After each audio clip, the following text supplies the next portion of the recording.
Oke, Assalamualaikum warahmatullahi wabarakatuh.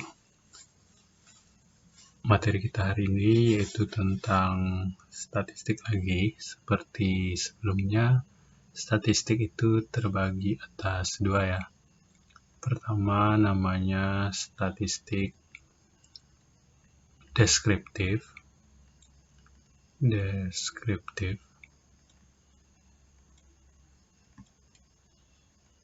Yang kedua namanya statistik inferensial.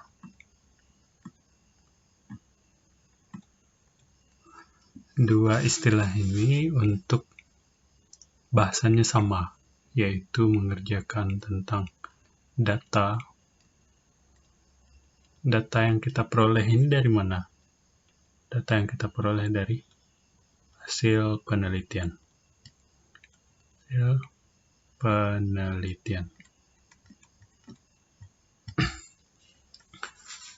Lantas apa perbedaan antara statistik deskriptif dan inferensial dan kaitannya dengan data? Pada hasil penelitian kita memperoleh data. Data ini nanti kita cari dua hal ini, yaitu statistik deskriptif dan inferensialnya. Statistik deskriptif ini gunanya untuk mendeskripsikan data. Mendeskripsikan data dalam hal berupa tabel, misalnya diagram, dan sebagainya. Jadi, dalam hal mendeskripsikan data, menyajikan data, kemudian mencari ukuran pemusatannya, ukuran letaknya, dan sejenisnya. Itu disebut dengan statistik deskriptif.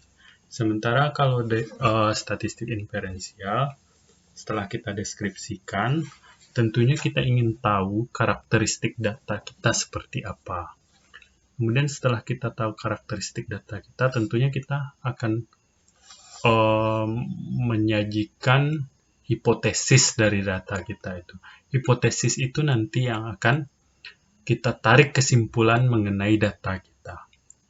Nah, bagaimana cara tujuan akhir kita kan untuk mengenai data ini untuk mencapai hipotesis kita. Nah, untuk menguji hipotesis kita, menarik kesimpulan mengenai data kita, maka yang kita gunakan adalah statistik inferensial. Itu gambaran tentang kaitan data dengan dua istilah pada statistik deskriptif dan inferensial ini. Oke, kita bahas satu persatu. Yang pertama mengenai statistik deskriptif dulu. Misalnya kita punya sekumpulan data, maka data itu bisa kita sajikan dalam bentuk tabel. Di bahasan kita hari ini adalah tabel distribusi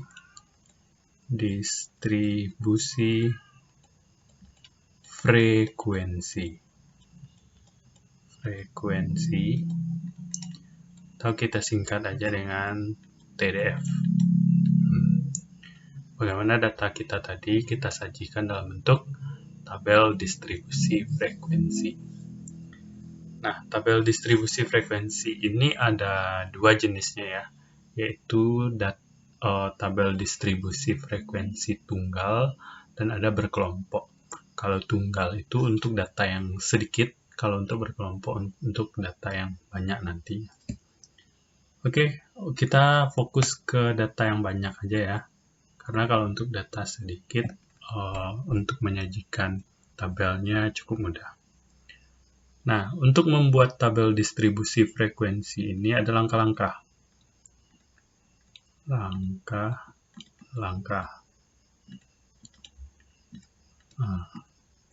Membuat TDF. Langkah pertama apa? Kita tentukan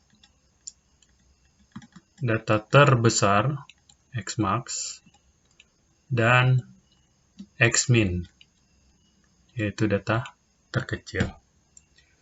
Nah, setelah kita tentukan xmax dan xmin-nya, yaitu data terbesar dan data terkecilnya, lanjut ke langkah kedua, yaitu tentukan rentang data. Rentang data, kita simbolkan aja dengan R ya. Rentang data itu adalah selisih dari data terbesar, xmax, dikurang dengan xmin. Nah, selisih dari data terbesar dan data terkecil. Yang ketiga, langkah kita yaitu tentukan banyak kelasnya.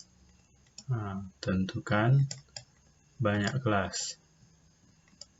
Banyak kelas kita simbolkan aja dengan K. K kita gunakan aturan Stargest namanya, di mana rumus K itu adalah 1 ditambah 3,3 log N, di mana N adalah banyak data. Kemudian langkah keempat, yaitu menentukan panjang kelas. Tentukan panjang kelas. Panjang kelas kita simbolkan aja dengan P. Panjang kelas itu cara mencarinya yaitu R dibagi dengan K. Rentang dibagi dengan banyak kelas. Nah, kemudian langkah kelima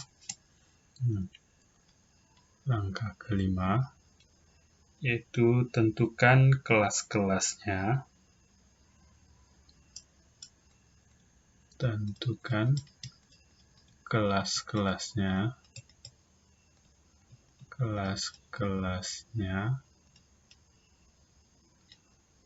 Tapi untuk menentukan kelas-kelasnya, kita harus memperhatikan bahwasannya seluruh data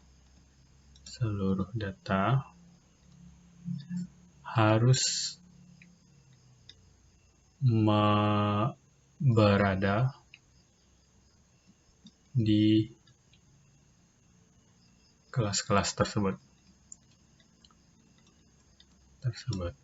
Nah, baru yang keenam, kita sajikan TDF-nya.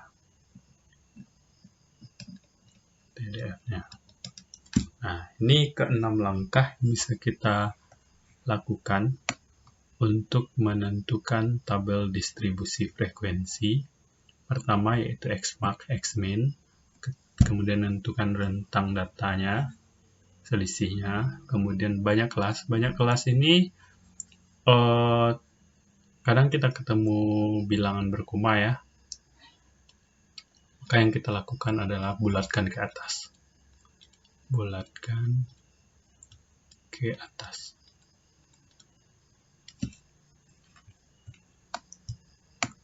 Oke, kita lihat ke contoh.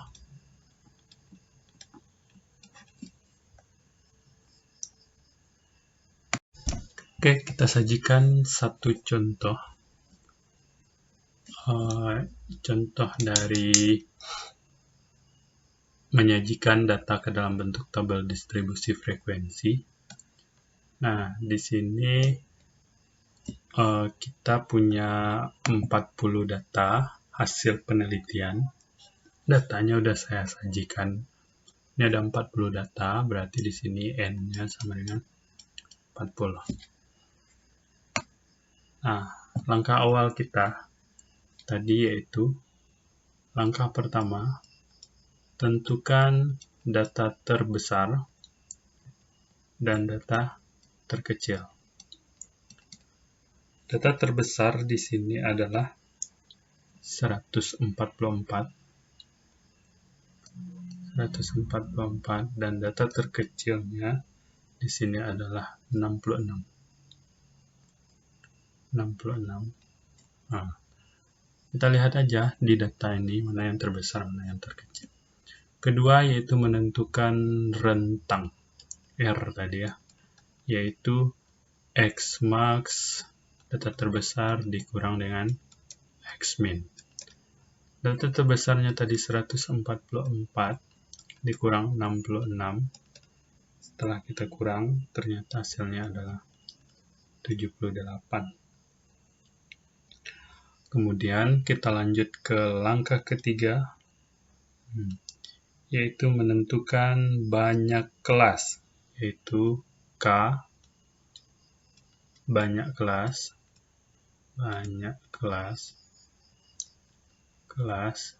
kita gunakan rumus Sargas tadi, 1 ditambah 3,3 log N, berarti sama dengan 1 ditambah 3,3 log N-nya tadi adalah 40. Kita cari pakai kalkulator, log 40, kita kali 3,3, kemudian baru kita tambah dengan 1. Sini setelah saya cari, hasilnya adalah 6,29.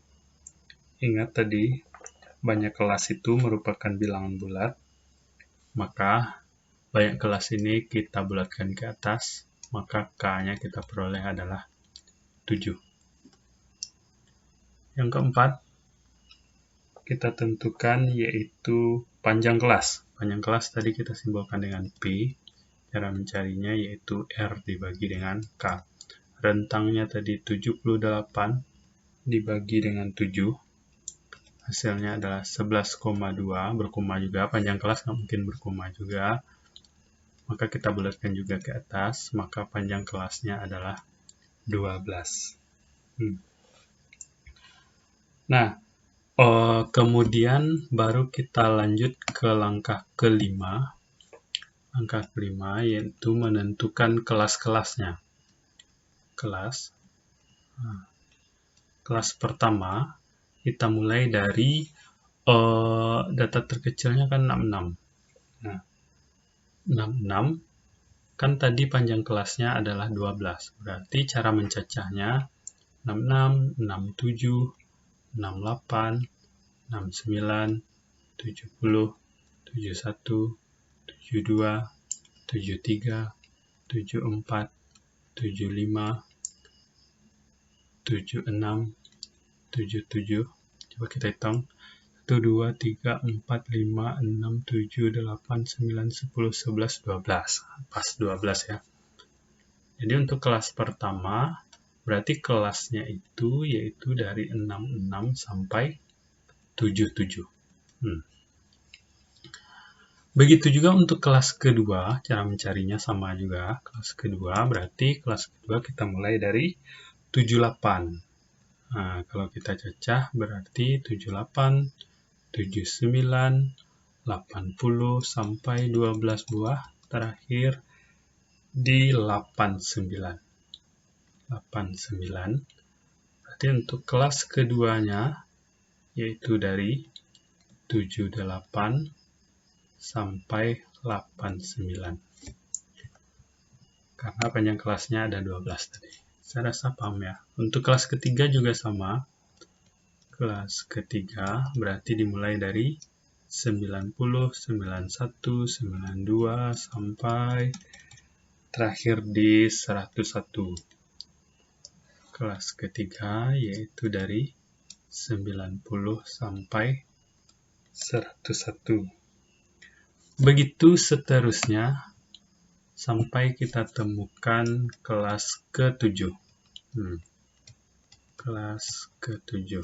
Nah, ini dia cara menentukan kelas-kelasnya. Setelah kita tentukan kelas-kelasnya menggunakan cara ini, baru kita sajikan data tersebut ke dalam bentuk langkah ke-6, yaitu tabel distribusi frekuensi.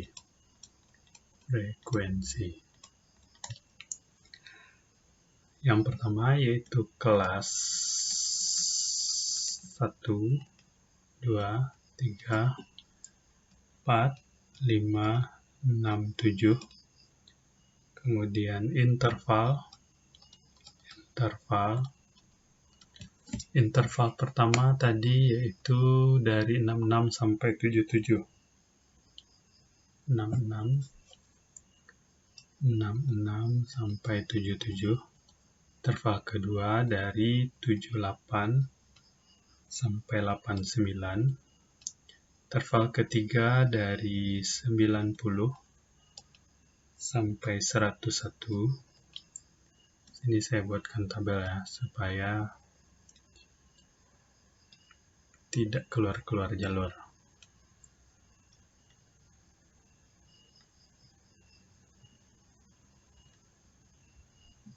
Kelas 1, kelas keduanya, kelas ketiga, kelas keempat, kelas kelima,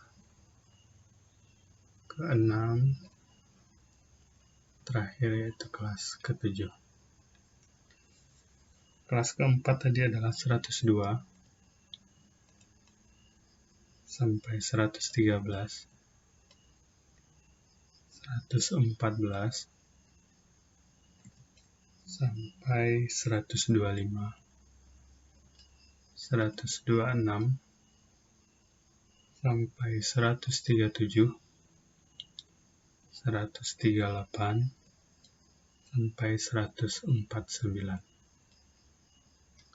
Nah, kelas-kelas ini saya peroleh dari penurunan yang ini ya. Dari kelas 1, kelas 2 sampai terakhir yaitu di kelas ke-7. Nggak usah saya rincikan. Nah, ini tabel distribusi frekuensinya. Tidak cukup sampai di situ aja. Kelasnya ada 7, intervalnya udah dapat. Selanjutnya kita akan menentukan torusnya. Torus ini gunanya untuk menentukan frekuensi. Bagaimana cara menentukan torusnya? Torusnya berdasarkan data mentah tadi. Data mentah yang pertama tadi adalah 66. Nah, 66 ya. Nah, 66 itu berada di kelas mana dia? 66 ada di kelas pertama. Nah, kita garis satu. Data kedua kita adalah 76. Nah, 76 di mana dia? 76 ternyata masih di sini ya. Masih di sini. Kemudian data ketiga kita 79. 79. Nah, 79 udah berada di kelas berapa? 79 udah berada di kelas kedua. Begitu seterusnya sampai 40 data kita buatkan torusnya untuk menentukan frekuensi dari masing-masing kelasnya. Ini sudah saya inputkan seluruh datanya, 40 data tersebut ke dalam interval-interval kelas itu saya peroleh torusnya. Kemudian dari torus ini bisa kita tentukan frekuensinya. Frekuensi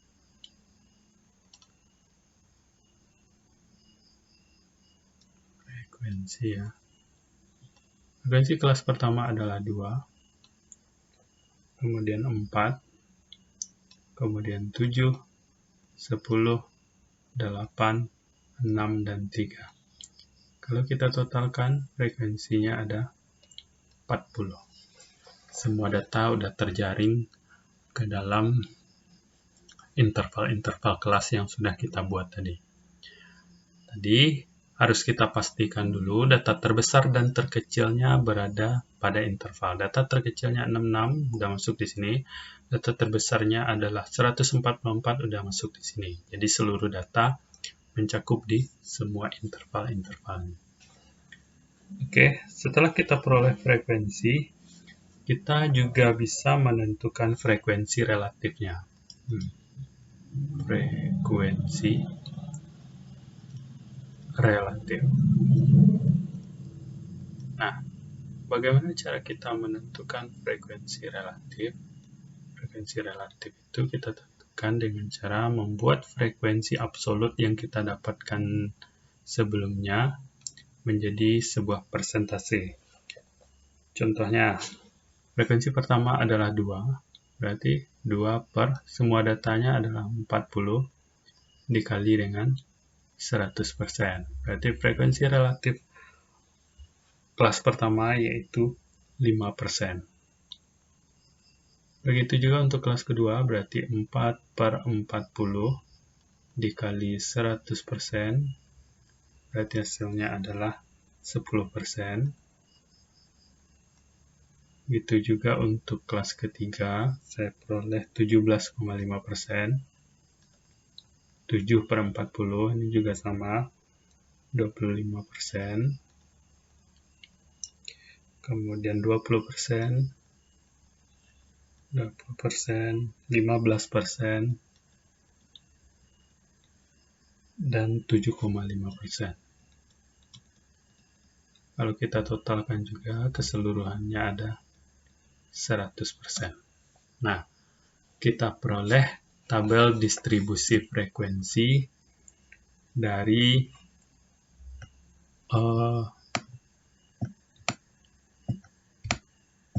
data yang saya sajikan ini, yaitu sebanyak 40 data. Setelah saya buatkan tabel distribusi frekuensinya dengan langkah-langkah yang sudah saya bahas tadi, maka saya peroleh tabel distribusi frekuensinya. Nah, dari tabel distribusi frekuensi ini, kita juga bisa membuatkan diagram-diagram. Diagram pertama yang bisa kita buat yaitu diagram batang. Diagram batang. Cara membuat diagram batang cukup sederhana. Ini dua sumbu. Sumbu X-nya ini diisi oleh kelas-kelas. Kelas pertama tadi adalah 66 sampai 77. 66 sampai 77. Kelas kedua 78 sampai 89. 78 sampai 79. Kemudian kelas 79, 89 maksudnya. Kelas ketiga 90 sampai 101. 101. Ini kayaknya kurang ya. Pokoknya kita buatkan di sini kelasnya. Di sini menunjukkan kelas. Di sini menunjukkan frekuensi. Nah, untuk kelas pertama yaitu 66 sampai 77 frekuensinya ada 2. Berarti tinggi batangnya itu harus mencakup 2 juga. Nah, kemudian untuk 78 sampai 89 frekuensinya ada 4. Berarti di sini dia 4 misalnya ya. Berarti tinggi batang untuk kelas kedua segini. Dia harus skalanya sama ya. Nah, ini untuk diagram batang. Begitu juga untuk kelas-kelas berikutnya. Saya rasa sudah paham ya. Yang kedua yaitu diagram garis. Diagram garis saya rasa cukup mudah juga. Ada X, ada Y. Y ini untuk frekuensi, dan X ini untuk kelas-kelasnya. Kelas. Untuk yang pertama 66 sampai 77. Kelas kedua 77 ya. 78 sampai 89. Begitu seterusnya. Cukup sederhana, 66 sampai 7 frekuensinya 2. Kita peroleh di sini, kita kasih tanda. 78 sampai 89 4.